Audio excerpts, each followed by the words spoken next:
Assalamualaikum warahmatullahi wabarakatuh.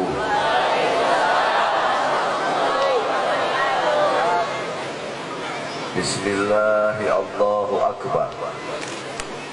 Aqulu ala nafsi wa ala dini wa ala ahli wa ala auladi wa ala mali wa ala ashabi wa ala adyanihi wa ala amwalihi al-fa'afin.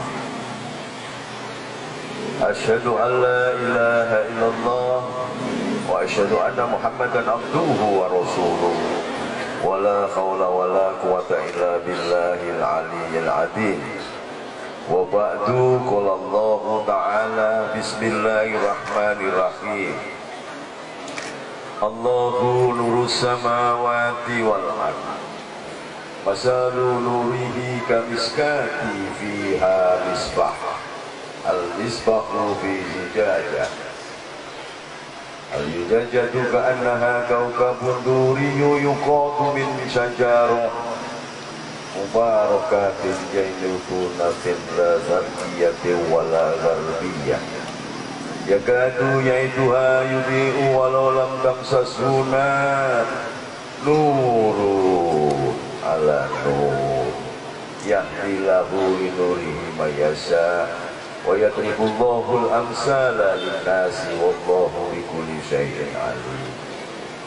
Wa qala ta'ala laqad kana lakum fi rasulillahi uswatun hasanah liman kana yarjullaha wal yawmal akhirah wa dzakarallaha katsiran. Sadaqallah. Ibu-ibu dan bapak-bapak, wabil khusus Al-Khatib Ali bin Husain Asgaf, para alim, ulama, perkenankan saya tidak berdiri karena di bawah banyak orang tua. Saya tak duduk saja, nggih. Alhamdulillah. Yang pertama, mari kita bersyukur kepada Allah bahwa kita bisa ketemu dalam pengajian yang mubarak, yang luar biasa ini. Bagi saya baru pertama kali ini menghadiri pengajian yang diadakan di tengah jalan. Karena saya keliling sampai ke Yordan, kemarin ceramah di Jeddah, diundang oleh ulama-ulama Jeddah, tidak di jalan begini. Ini saking luar biasanya. Mudah-mudahan nanti gubernurnya menyediakan lapangan yang bisa untuk pengajian. Gak usah mau amini, gubernurnya orang ngerti agama. Sampai minta aja kepada mereka, jangan diamini. Minta disediakan satu lapangan ben bisa lu ngaji gitu. Gubernurnya orang ngerti ngaji. Dan aneh, Jakarta ini kan hebat-hebat, habibnya paling banyak se-Indonesia, tapi di gubernurnya Cina.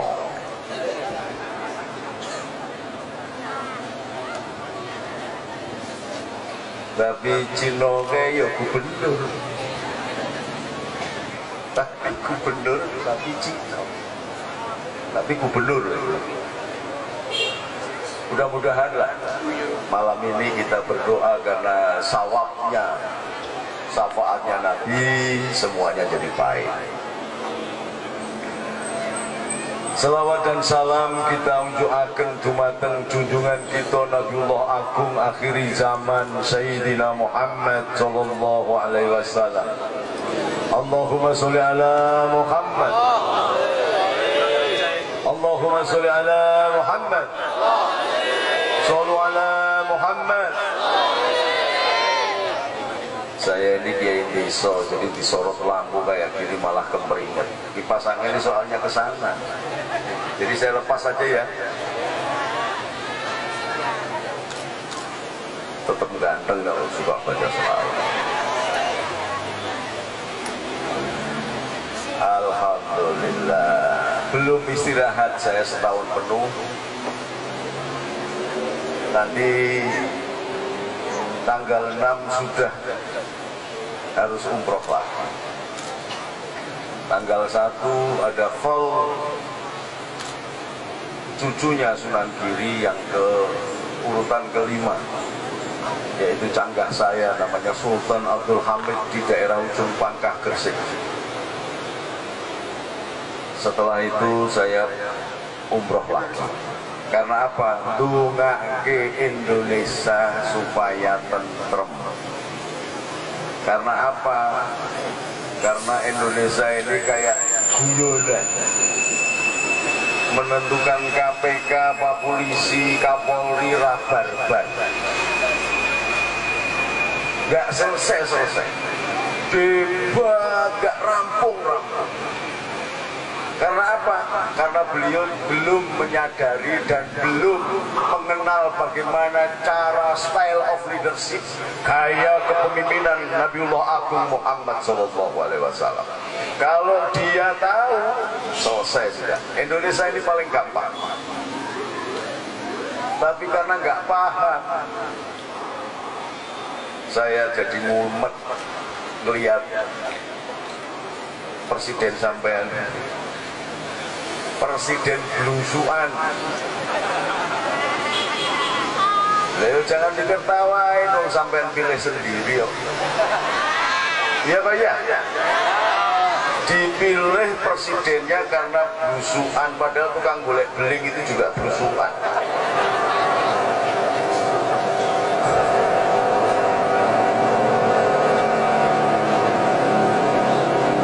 Alhamdulillah. Nah ini harus banter ini. Alhamdulillah. Indonesia ini memang dipimpin sebelum ngaji ini ya. Ini sebelum ngaji saya tak cerita dulu. Dan saya mohon maaf tadi dari pemimpin Masjid As-Suada, saya tidak memberikan tausiah. Karena tausiah itu bahasanya PKS. Saya NU jadi nggak pakai tausiah. Tausiah itu berasal dari akar kata wasiat. Wasiat itu biasanya disampaikan ulama yang hebat kepada santrinya. Saya bukan ulama, kiai juga bukan. Saya mau anak kiai, jadi setengah kiai, setengah bukan. Atau wasiat itu disampaikan kepada orang yang mau mati. Orang mau mati berwasiat, atau orang yang mau mati lah. Makanya umroh itu juga, umroh atau haji itu orang yang siap-siap mati, makanya dia memberikan wasiat. Nah saya ini kesehatan dijaga, masih sakit, disuruh memberi wasiat. Kok dompet panitia ini enggak saya hormati. Allahumma sholli ala Muhammad. Jadi mau idoh hasanah, kata kalau bahasanya Habib Ali bin Husain tadi, mutiara hikmah yang dipetik dari Quran dan hadis itu lebih baik daripada tausiah. Itu PKS, saya bukan PKS. Jadi terus terang aja supaya sampai nanti tahu bahwa saya bukan PKS. Jadi jangan ngundang saya kalau sampai PKS. Di garis harus tegas ini. Karena yang senang selawatan biasanya bukan PKS. Kalau di sini Al-Habib Ali bin Husain bisa menjadi magnet Pak RW sing polisi saja bisa melok ngaji ya kan? Di Mekah sendiri tempat maulidnya Nabi, tempat kelahirannya Nabi sekarang dijadikan WC umum. Oh, supaya sampai tahu, maka bergembiralah sampai masih ada penjaga-penjaga Rasul meskipun di tanah Jawa ini. Ada 4 wanita yang dijamin masuk surga dan menjadi empunya surga. Yang pertama adalah Sayyidatina Khadijah. Tempat lahirnya Sayyidatina Khadijah jadi misi umum di Mekah sana.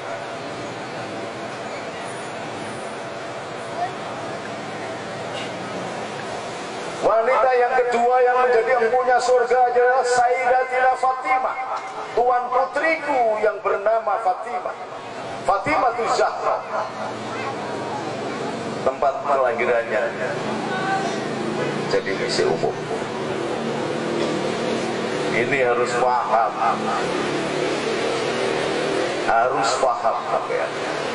Karena apa? Karena setelah pasca kekhalifahan Turki Ottoman itu, lalu muncullah Inggris dan Perancis menggunakan orang-orang Arab yang ada di Mekah dan Riyadh untuk mengakuisisi, mencapok tanah Hejaz yang sekarang bernama Makkah, yang itu namanya dulu Hejaz. Makkah itu berasal dari kata bakah, karena dulu tidak ada pepohonan apapun. Baru menjadi kota setelah cucunya putranya Nabi Ibrahim yang bernama Ismail bersama ibunya tinggal di kota Bakah. Kemudian berkembang bersama dengan suku Jurhum, keturunan Nabi Soleh, kemudian menjadi Bani Hashim, dan kemudian melahirkan Rasulullah Muhammad SAW. Ini setelah menguasai Madinah dan Mekah, dibantailah orang-orang yang suka selawatan begini nih. Maka di Mekah sana nggak ada Habib, sembelih semua. Oh, ini perlu tahu apa ya? Kalau nek ana Habib ganteng ngono sampean cintai, sampean tidak salaman. Panitiane aja dilarang nek ana meh salaman mbek Habib. Dalan swarga, bihablillahi jami'a wala tafarraqu. Jangan dulu kok boleh salaman lho, nek Habib ora ketemu rakyat kiai enggak boleh salaman sama rakyat, dan sing nyelametne sapa? Ya, jadi panitia jangan bilang-bilang, jangan. Boro-boro tangan ambune ra enak diambungi wis apik.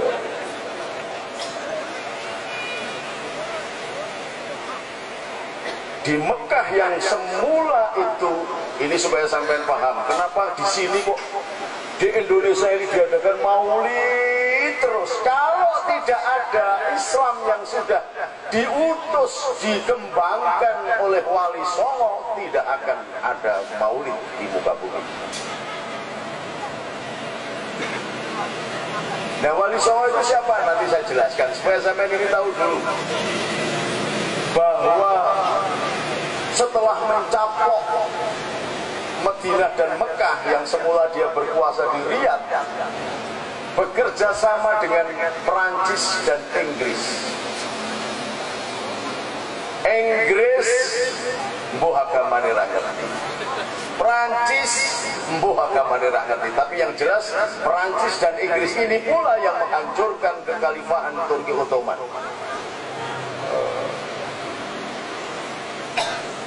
Orang-orang yang ada di Mekah di Arab itu kerjasama dengan Inggris dan Perancis membantai orang-orang yang menjadi keturunan Nabi, yang baik, yang bermadhab Maliki. Dari Imam Malik itu keturunan Nabi yang ke-16 kalau nggak salah. Kemudian pengikutnya Asy-Syafi'i, pengikutnya Ibnu Hambal, Imam Hambali, itu juga keturunan Nabi yang bertinggal di Basrah. Dan Imam Abu Hanifah yang berasal dari Samarkand, Uzbekistan sana. Uzbekistan itu atau Samarkand ini nanti ada sekian ribu santri ngaji ke Cina. ngaji kepada keturunan Sa'ad bin Abu Waqqas yang ditugaskan Nabi Muhammad SAW ketika selesai hijrah dan membangun Masjid Kuba. Jadi di Cina itu ada masjid tertua di dunia setelah Masjid Kuba. Ini. Dan di sana juga diterima dengan baik orang-orang Cina, orang-orang Konghucu. Orang-orang tahu bahkan Quran itu dipahat di 10.000 lempeng batu. Ini kalau nggak ada orang Cina, nanti dibakari semua Qurannya, nggak ada bekasnya. Tapi oleh orang-orang Cina, orang-orang yang beriman dari kelompok Cina ini menuliskannya di 10.000 lempeng batu.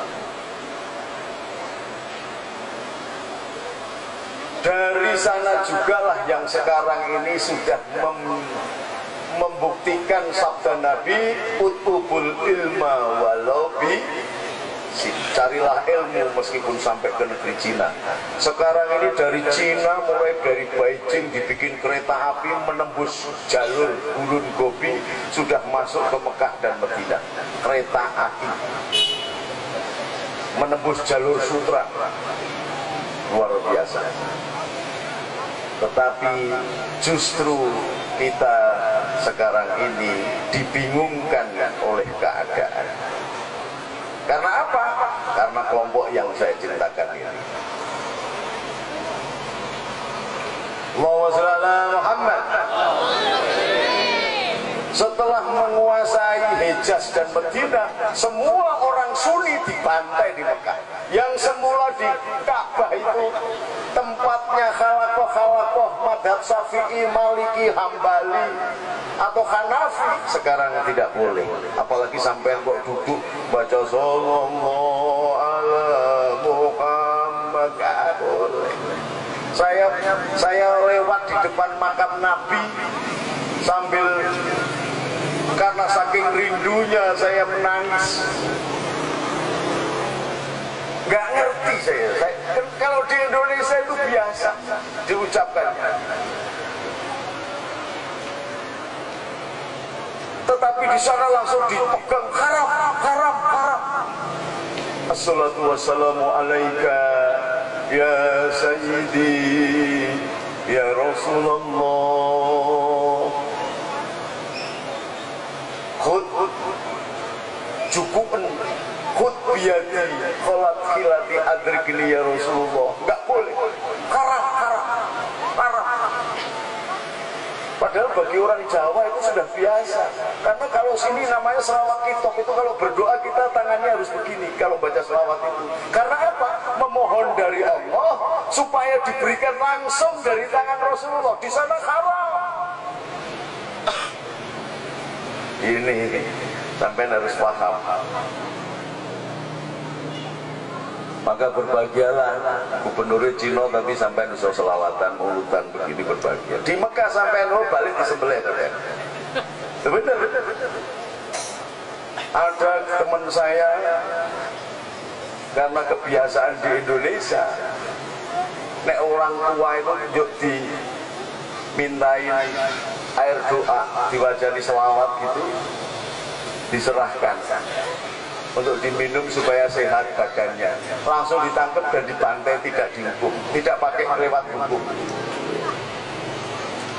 Gerakan ini yang kemudian menamakan diri sebagai Wahabi.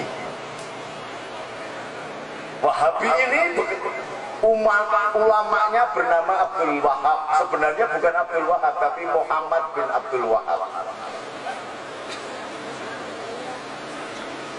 Menguasai di Mekah dan tanah Arab. Sementara Ikhwanul Muslimin, supaya sampai paham, ini kan kita ini bingung, Ikhwanul Muslimin, Wahabi, ada lagi apa, kita sampai nggak ngerti. Ini ada berbeda gerakannya. Sementara sendiri di Mesir itu muncul namanya Ikhwanul Muslimin yang menerapkan mono tafsir atas Al-Quran dan mono tafsir atas hadis. Jadi kalau sampean tidak mengikuti tafsirnya, dia disebelah. Ini yang sudah bahkan melanggar melanggar sabdanya Nabi. Nabi itu sudah berpesan kepada seluruh sahabat. Di Mesir itu ada namanya Kristen Koptik. Oleh Nabi dilarang untuk diganggu. Karena apa? Karena Kristen Koptik ini adalah keturunan Isa Al-Masih atau Yesus. Nah, saya bilang Yesus kan goblok. Ini coba apa enggak kira-kira? Yesus itu dari kata namanya Isu. Nabi Isa itu namanya Isu. Tapi bukan bakso Isu, bukan. Ini Pak Isu. Bergeser ke bahasa Arab jadi Isa. Tapi sebelum bergeser ke bahasa Arab, masuk dipengaruhi oleh bahasa Romawi dan Yunani ditambah Ius, jadi Yesus. Jadi nggak ada kaitannya dengan Tuhan Yesus, itu nggak ada. Yesus itu bahasa Romawi. Nah, keturunannya itu namanya Kardinal Yakobus. Disesat-sesatkan oleh penguasa Kristen karena agamanya sudah menjadi agama kekuasaan pada saat itu. Lalu minta tolonglah Kardinal Yakobus ini kepada baginda Rasul Muhammad SAW dan menjadi tawasul bagi kebesaran Islam. Karena apa? Keluarga Nabi Isa sendiri disesat-sesatkan oleh penguasa yang beragama Kristen. Diutuslah Sayyidina Umar, maka menjadi sebab Islam berkembang luar biasa. Karena apa? Dari permohonan dari Kardinal Yakobus inilah Bizantium Imperium Barat yang menguasai sampai ke Inggris, Perancis, semuanya sampai ke Maroko, perbatasan Eropa, semua bisa dikuasai oleh Islam. Lalu Rasulullah mendapatkan hadiah dan diminta untuk melakukan terjalin hubungan yang luar biasa, menyambung kembali darah Abraham, darah Ibrahim.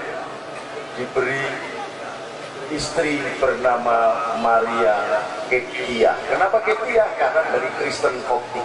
Jadi ada salah satu istri Nabi yang bernama Kristen dan memiliki anak namanya Sayyidina Ibrahim yang dimakamkan di kuburan Baqi. Ini tidak boleh diganggu, ada di Mesir ini tidak boleh diganggu. Tapi munculnya Ikhwanul Muslimin diganggu, dibantai semua. Maka muncullah pergerakan yang akhirnya sekarang sampai melihat di setiap TV. Kelompok Mursi Ikhwanul Muslimin itu akhirnya dibabat habis. Karena ada kesadaran orang Mesir. Di Indonesia orang-orang Wahabi, orang-orang Ikhwanul Muslimin banyak, semakin banyak, dan kita tidak belajar di sana. Kita masih membiarkan mereka mengkafir-kafirkan kita. Bahkan yang namanya Maulud Nabi ini namanya bid'ah. Setelah, maka kalau sampai lihat itu TV Insani, Rojak TV, radio MTA, semuanya begitu assalamualaikum, ulu bid'atin dolalah, ulu dolalatin final, semuanya begitu.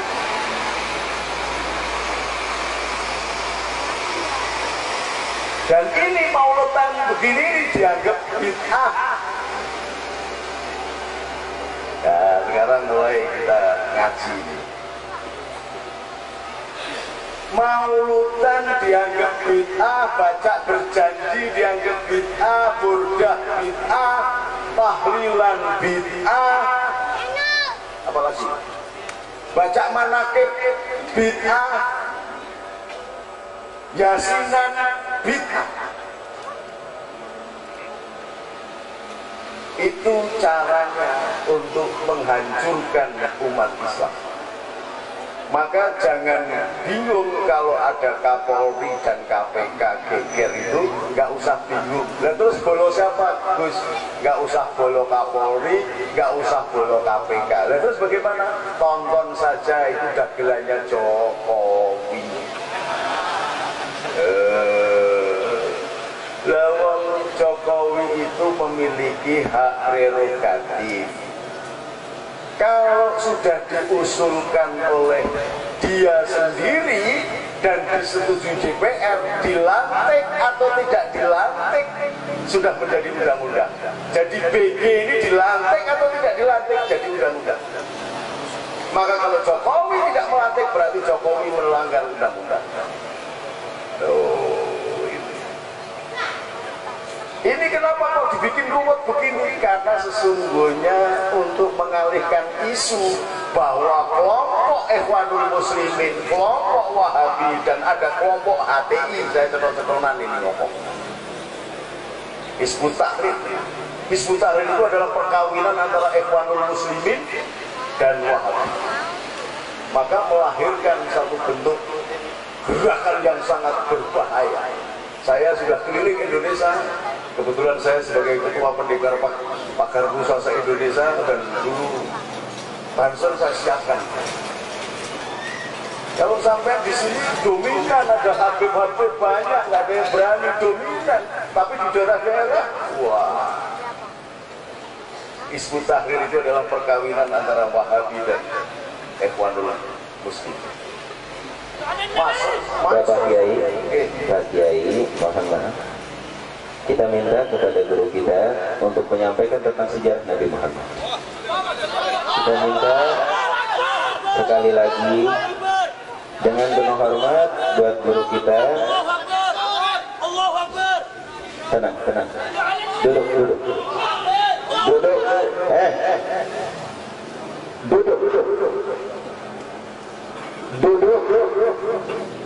Nggak ada yang nyuruh. Duduk. Kita minta kepada Bapak Kiai kita untuk menyampaikan tentang sejarah baginda Nabi Muhammad. Kita minta jangan kritik sana, jangan kritik sini. Lebih baik apa yang lebih manfaat buat umat Nabi dan anak-anak muda, sehingga tidak terusik jiwa-jiwa umat muslimin dan otak-otak umat muslimin yang tidak terubah. Kami berkumpul karena cinta terhadap Sayyidina Muhammad. Buat jamaah FPI,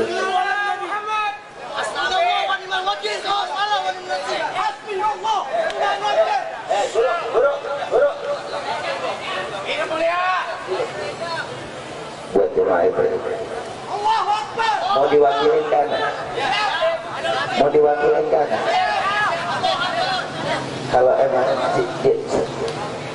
kalau emang dengerin, buat para pemuda, dengerin, buat FPI, jamaah FPI, dengerin, udah, ya. Jamaah FPI boleh nggak minta ngomong? Mau diwakilin ke Habib apa enggak?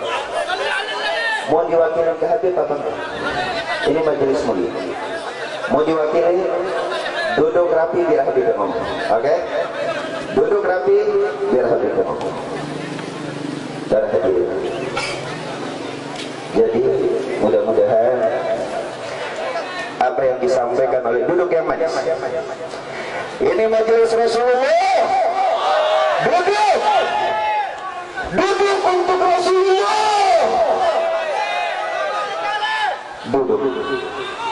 Duduk yang manis.